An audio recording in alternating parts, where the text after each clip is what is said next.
Quando você tem o Império Alexandrino, Alexandre o Grande, aluno de Aristóteles, ele fez um império grandioso, coisa inédita para a época, um império daquele tamanho, tão grande que unia o Ocidente e o Oriente. O fruto dessa união do Ocidente com o Oriente gera a filosofia helenística. Helenística significa como se fosse descende do grego. Alexandre, ele era grego, filho de um pai muito rico, assume o cargo do pai como governante e inicia a carreira militar. Parte um exército em ascensão e vai ganhar o mundo, literalmente. A filosofia helenística ela diverge da clássica em vários aspectos. A filosofia helenística ela é mais materialista do que a filosofia clássica, que é mais focada na metafísica. Vale lembrar que tanto a helenística como a clássica são dois tipos de filosofia antiga. Filosofia antiga é aquela que veio antes de Cristo. Aquela filosofia geralmente atrelada com vertentes europeias, especialmente grego-romanas. Você tem, citamos que a helenística é mais materialista, que a clássica, que é metafísica. Você tem a helenística mais individual, um teor mais individualista do que a clássica. A filosofia clássica, você tinha um prazer, uma felicidade oriunda de servir a pole, de servir, prestar um serviço e fazer o bem à sociedade. Servir a sociedade, fazer o bem como a sua sociedade, fazer o bem à sociedade como um todo, é uma base forte da filosofia clássica, coisa que não se manifesta na filosofia helenística, visto que com o crescimento do autoritarismo, com o crescimento do Estado de Alexandre o Grande, vai lembrar, autoritarismo ele é um termo já do século XX. Estou usando ele aqui para ser mais didático, mas basicamente, pensamento grego. Você vai jogar papel no chão? Não jogue papel no chão. Faça o bem à sua polis. Torne-se um bom cidadão, um cidadão virtuoso. Na filosofia helenística, não. Na filosofia helenística, caiu papel no chão, paga imposto que o Alexandre resolve isso aí. Entendeu? Então, com a helenística, você tem uma crise do sistema de polis e um teor mais unitário, mais nacional, como se fosse. O império como uma coisa só. A filosofia helenística, ela tem também um foco pela ética. A ética se constitui em buscar pela felicidade. O estado de felicidade plena, chamado de ataraxia, que significa paz de espírito em grego. Você, com o Império de Alexandre, você fundou o Ocidente e o Oriente. Essa fusão junto à filosofia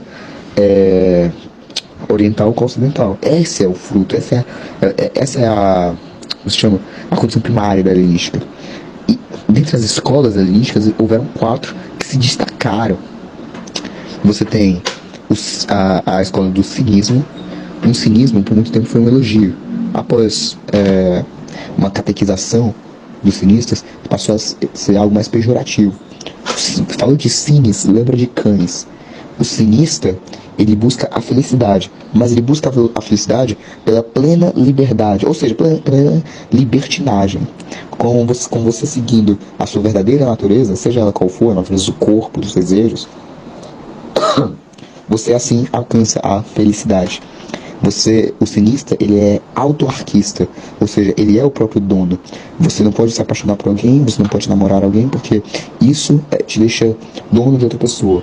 Então, não seja dono de uma pessoa, seja dono de si, seja o próprio proprietário, faça o que você quiser, basicamente. Cinistas, remete ao termo cão em grego. O cínico é aquele que decide viver como um cão. Como é que vive um cão? Solto pela rua, revirando latas de lixo, comendo o que tem por aí, transando com as cachorras e com os cachorros que passam por aí. Essa é a vida ideal para um cinista. Um epicurista, ele vê o prazer, ele é bem dicotômico, de certa forma. Felicidade vem da onde? Do prazer. Infelicidade vem da onde? Vem da dor. Você deve moderar o prazer para que ele não acabe em dor. Eu amo aquela pessoa, mas eu amo aquela pessoa de forma tão intensa. Pois então você tem que moderar esse amor, porque se você não moderar, você vai acabar encontrando a dor no meio do caminho. Eu gosto de beber com os amigos, eu fico tão divertido, fica tudo tão engraçado. É bom você moderar este prazer, porque senão ele vai acabar se tornando uma dor. Você pode fazer besteira se você beber demais. O epicurista, ele é atomista, ou seja, você é um átomo. Você não precisa ter medo da morte, porque você nunca vai deixar de existir realmente. O epicurista, ele acredita que nós somos apenas uma transição. Existia um átomo antes de você, toda a tua matéria orgânica estava lá. Depois de você, a matéria vai continuar existindo.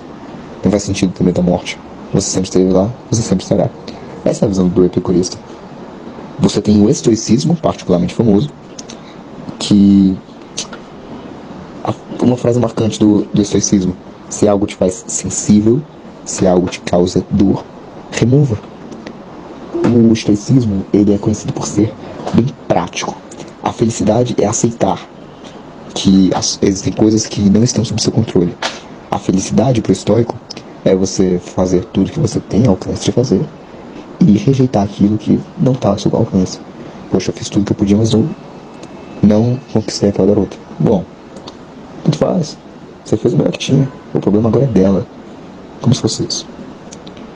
O foco do estoico é nunca sofrer. Nunca sofrer, especialmente em vão. Por último, nós temos o cético. O cético, basicamente, é aquele cara que acredita em muito pouca coisa. Ele aceita que nunca poderá entender tudo. Ele aceita que ele não pode sofrer pela dúvida. Então é melhor conviver com ela.